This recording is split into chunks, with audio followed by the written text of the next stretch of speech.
안녕하세요. 은스 홈입니다. 마이너스 옵션은 어떤 상태일까 궁금하셨죠? 공고문에 나와 있는 그대로일까요?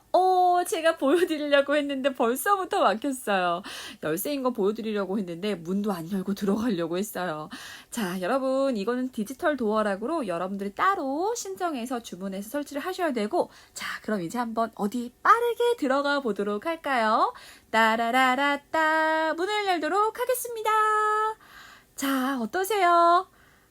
저는 좀 생각보다 작았고요. 완성이 안 된 모습인 줄 알았어요. 이게 바로 완성된 마이너스 옵션의 모습이 맞습니다.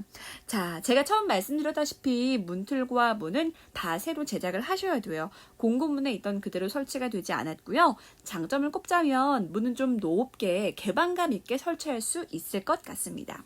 그리고 제가 경량벽체는 생기지 않는다라고 했잖아요. 표시된 부분들인데 실제로 벽을 세워지지 않은 부분도 있는데 이렇게 세워진 부분들도 있었어요. 바로 여긴데요. 이유는 모르겠어요. 분명히 처음엔 안 세워준다고 했는데 설치를 해줬고, 어쨌든 있으면 좋은 거니까요. 다만 예상하지 못했던 게 있는데 경량벽체 세워지지 않은 벽에 어머 이게 뭐예요? 너무 충격적이지 않나요? 덜렁덜렁. 원래 일반적인 경우라면 이 자리가 바로 냉장고장과 벽이 들어갈 자리예요. 이게 설치되지 않아서 이쪽 벽면에 들어갔어야 될 콘센트 등이 설치되지가 않고 덜렁거리고 있는 겁니다.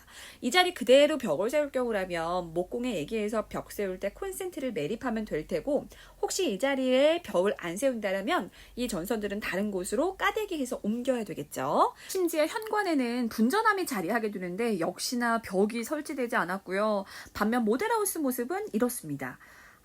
이걸 이제 우리 같은 마이너스 옵션 하는 사람들은 직접 다 알아보고 설치를 해야 되는 거예요. 역시 쉽지가 않습니다. 여기 벽면에는 원래 엘베콜도 들어가게 되는데요. 사실 벽만 없지 이 분전함과 전선들 때문에 마법의 특성을 살리기 위해서 현관 방향을 바꾸고 이런 게 솔직히 쉽지는 않은 게 현실인 것 같아요. 그래서 여러분들도 마법으로 현관 위치 변경을 고민한다면 이런 분전함의 위치도 고려하시는 게 중요할 것 같습니다. 자, 시스템 에어컨 이야기 해볼게요. 마이너스 옵션이라서 당연히 옵션 선택이 되지 않아서 설치가 기본으로는 안 되는데요.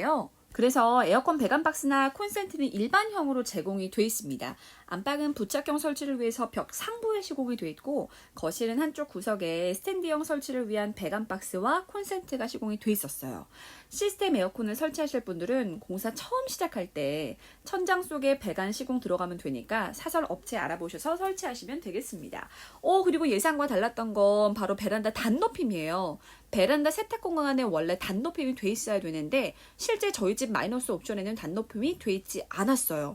저 같은 경우는 타일러가 비용 추가 없이 단높임을 해주겠다고 해서 별도의 얘기는 안 꺼냈는데 각자 이것도 확인을 다 해보시는 게 중요할 것 같습니다. 반면 좋았던 점, 원래는 실외기실 문이 제공되지 않는 게 공고문 내용이었거든요. 설치를 근데 해줬어요. 핵이득. 원래는 기본 제공 품목이 아니어서 안 될 줄 알았는데 문 자리만 빼놓고 마감하는 것도 쉽지가 않아서 그냥 다 아파트 측에서 설치를 해줬다고 하더라고요. 기분이 어쨌든 좋습니다. 자, 이렇게 예상과 다르게 좋은 점도 또 나쁜 점도 있었어요. 어쨌든 이런 거는 공사 전에 정확히 알아둬야 되니까 저는 이렇게 체크할 수 있게끔 메모장에다가 만들어서 이미 가지고 갔었거든요. 현관문은 스마트 도어락 설치할 거니까 사이즈는 어떤지, 색상은 예쁜지, 필름 시공할지 말지 이제 이런 거 보러 갔었고, 현관은 사이즈 주로 측정했고요. 분전반 설치가 아까 돼 있었잖아요. 그런 내용들, 엘베콜도 덜렁덜렁 거리면서 있었잖아요. 요거 이동되는지, 그리고 현관에 타일 디딤석 올라올 거 위치가 어떻게 될지 확인을 했습니다. 거실 화장실은 주로 벽과 배관, 세면대, 욕조 센터 위치를 확인해서 나중에 욕조나 세면대는 어떤 사이즈를 사야 될지 좀 확인을 많이 했고, 조적이 또 어디까지 설치되어 있냐에 따라서 내가 원하는 화장실의 디자인 변경이 될 수가 있잖아요. 그래서 이런 내용들 확인, 기본적인 치수, 마감 상태 확인했습니다. 안방은 하부실, 커튼박스, 창틀 위치 이런 걸 확인을 했어요.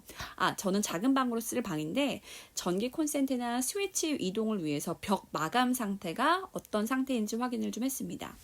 그리고 거실은 인터폰 위치도 확인을 했어요. 이제 이게 어딨냐에 따라서 집이 이쁘고 안 이쁘고 이런 게 또 나눠지기도 하더라고요. 그리고 저 같은 경우에는 천장에 슬라이딩 도어를 할 거여서 슬라이딩 도어나 간접 조명 설치를 하기 위해서 벽 안쪽까지 깊이감이 되는지를 측정을 좀 했고, 마감 자재라든지 치수, 복도 치수도 확인을 했습니다. 자, 주방도 콘센트 이설을 할 계획인데 벽 마감은 좀 어떤지, 그러면서 가스 배관, 저는 인덕션 할 거라서 필요가 없어서 이것도 이제 철거가 되는지 확인을 했고요. 후드 소화기 설치나 후드 설치 벽 끝까지 가능한지 확인하고 왔습니다. 또 터닝도어가 저는 떡하니 자리를 하고 있어서 이거에 따라서 장의 길이가 달라지기 때문에 정확히 좀 확인을 했어요. 그리고 베란다는 수성 페인트 마감 잘 돼 있는지, 그리고 앞 베란다의 가구 깊이, 높이 중점적으로 여기다 저는 작은 싱크대를 넣을 거여서 확인을 좀 했고요. 자, 그리고 작은 방, 여기 커튼박스, 천장 마감, 콘센트, 스위치, 문 높이, 기본적인 치수 확인을 했습니다. 그리고 큰 방은요, 커튼박스나 천장 마감, 스위치, 콘센트 이런 건 당연히 기본적으로 했고, 저는 또 이제 드레스룸 콘센트 및 스위치 간섭 확인, 그러니까 여기다가 또 이제 북박이 하나 할 게 있어가지고 그런 내용들을 기본적으로 어느 정도로 하면 될지 확인을 했어요. 안방도 마찬가지로 화장실 내용들 똑같이 확인을 했습니다. 베란다도 수성 페인트나 세탁실 설치 잘 돼 있는지 확인을 마쳤는데, 이런 식으로 여러분들도 체크리스트를 만들어 가서 체크하시는 게 중요할 것 같아요. 자, 그렇게 잘 체크해서 여러분께서 공사를 시작한다면 훌륭하게 공사가 마무리될 수 있을 것 같습니다. 오늘은 여기까지입니다. 안녕히 계세요.